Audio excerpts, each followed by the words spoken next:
Fala galera, eu sou o Bike, você está no canal Não Fique Pequeno. Eu fiquei um tempo sem postar vídeo, porque eu passei por alguns problemas, eu tive uns problemas familiares, uns problemas financeiros, e eu fiquei umas 3 semanas sem colocar nenhum tipo de vídeo informativo e tal. E como o canal está chegando a 1000 inscritos agora, eu resolvi voltar com um tipo de vídeo mais puxado para uma videoaula. Eu quero tocar num assunto que eu vi pouca coisa até hoje no YouTube. Eu quero ver se eu abordo temas que não estão sendo tão abordados, para não ficar uma coisa muito repetitiva para vocês. Então, para esse primeiro tipo de vídeo, eu resolvi abordar um tema para quem tem dificuldade de ganhar massa muscular em algum determinado grupo.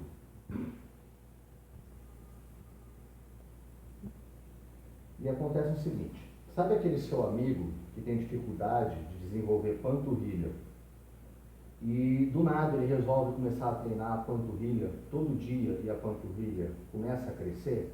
Então, o que acontece é que a gente tem que tentar elaborar o tipo de treinamento de acordo com o tipo de fibra muscular.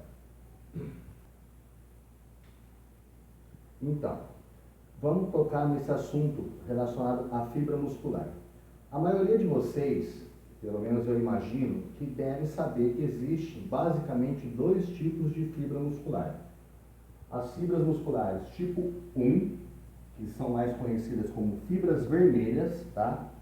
E fibras musculares tipo 2, que são conhecidas como fibras brancas. O que vocês precisam saber, ou a maioria já sabe, é que cada tipo de fibra tem uma característica diferente. As fibras tipo 2 são denominadas fibras de força. São usadas em treinos mais focados em velocidade e explosão, tá bom?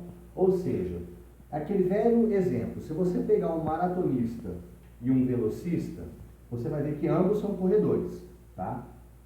Só que não, mesmo sendo corredores, eles não têm as mesmas características fisiológicas no corpo deles. Por exemplo, um maratonista geralmente trabalha mais fibras de resistência, fibras do tipo 1, que são consideradas as fibras vermelhas. E o velocista, como precisa de mais explosão muscular e velocidade para curtas distâncias, trabalham mais as fibras do tipo 2, as fibras brancas, tá? Dentre essas fibras, também existem as mistas, que possuem características tanto das fibras vermelhas quanto das fibras brancas, que são denominadas fibras rosadas, tá? Acontece o seguinte, por que essa característica de cores, fibras vermelhas e fibras brancas?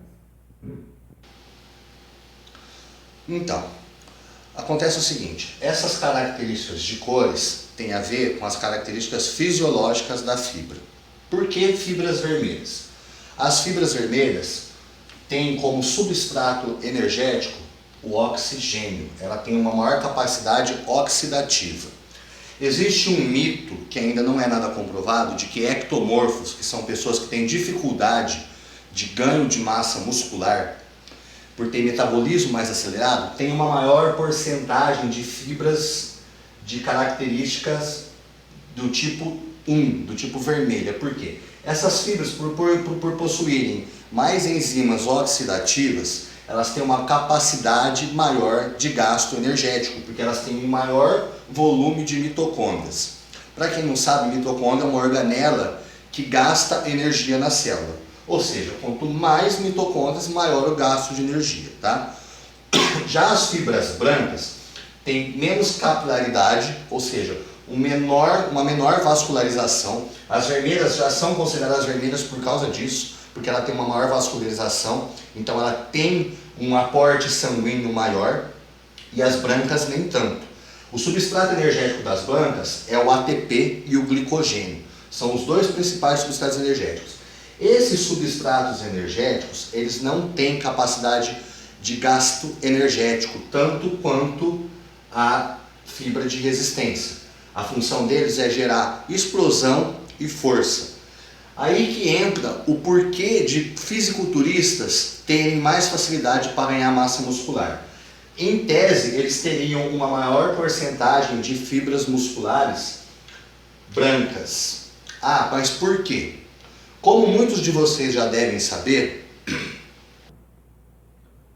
as fibras musculares brancas, elas têm uma maior capacidade de hipertrofia por dois motivos. Primeiro, elas são de 2 a 3 vezes maiores que as fibras musculares do tipo 1, das lentas, de contração de resistência, tá? Por isso, a fibra de contração rápida, ela possui um neurônio motor que ativa a unidade motoras também de 2 a 3 vezes maior do que o neurônio motor da fibra muscular lenta. Como vocês podem ver aqui no desenho, vamos aproximar aqui com a câmera, o neurônio motor da fibra branca é 2 a 3 vezes maior que o neurônio motor da fibra vermelha. Isso produz uma maior capacidade de estímulo neural de contração. Ou seja, a força de contração, pelo neurônio ser maior, a quantidade de estímulo passado pelo neurônio através da bainha de mielina para recrutar a unidade motora é muito maior. Então a explosão da fibra muscular é maior. Ah, Bike, mas então quer dizer que é só por esse motivo que a fibra muscular branca ela tem uma capacidade de hipertrofia maior? Não, aí é que está o problema. Esse neurônio provoca uma contração maior nessa fibra.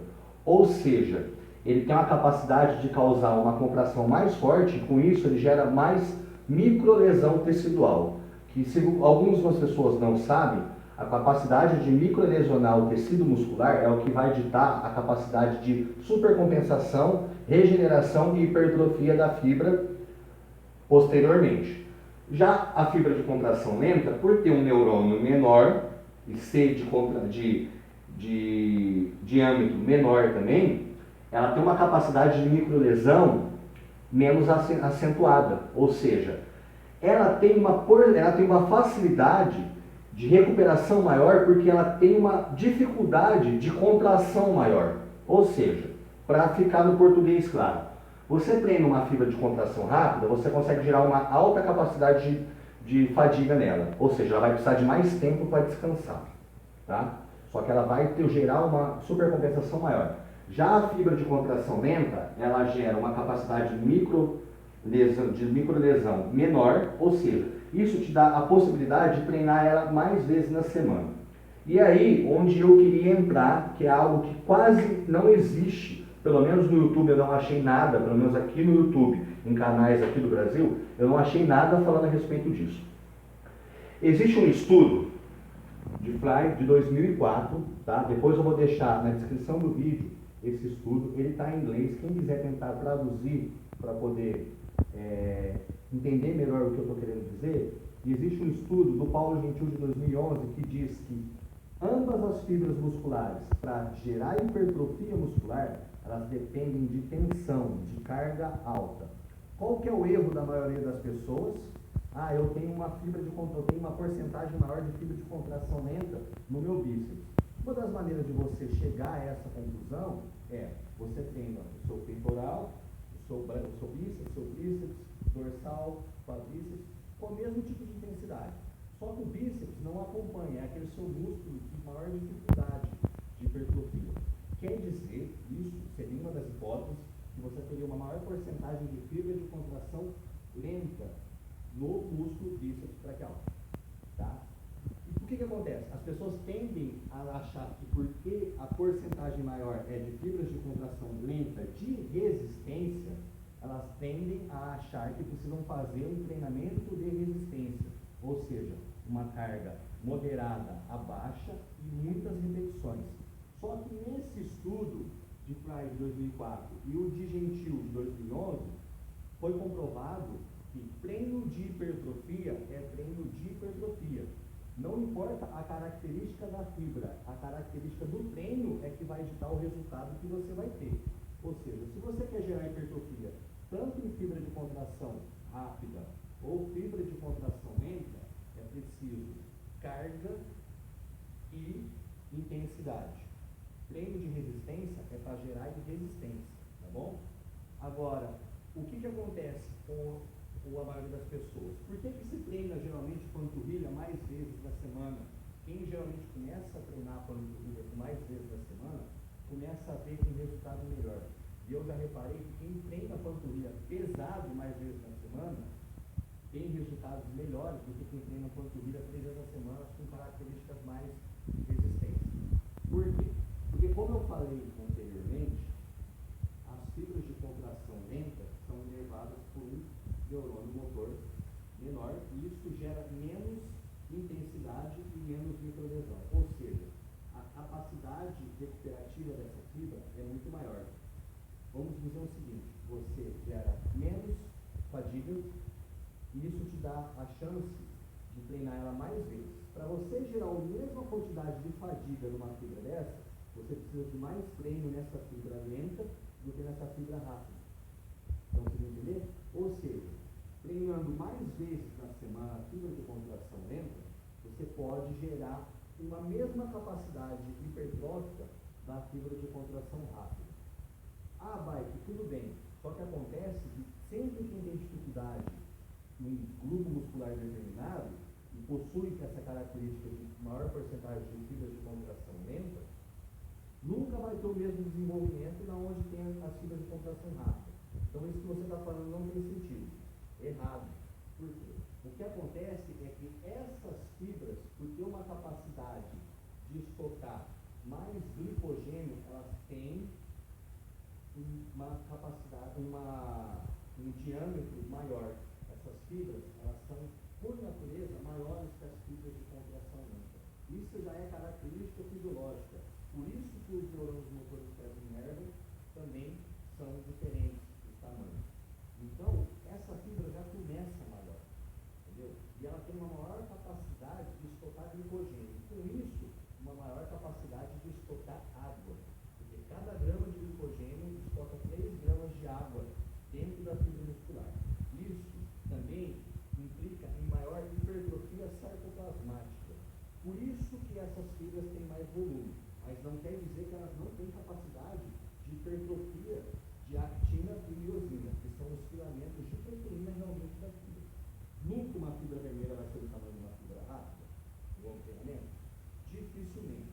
Só que você pode gerar sim um desenvolvimento muscular alto nesse tipo de fibra, fazendo o treinamento de acordo com esses estudos, com intensidade, nada de treinar para resistência se você quer gerar hipertrofia. Se você quer resistência, você quer treinar para resistência, você só vai gerar resistência. Se você quer gerar hipertrofia, você tem que treinar para hipertrofia.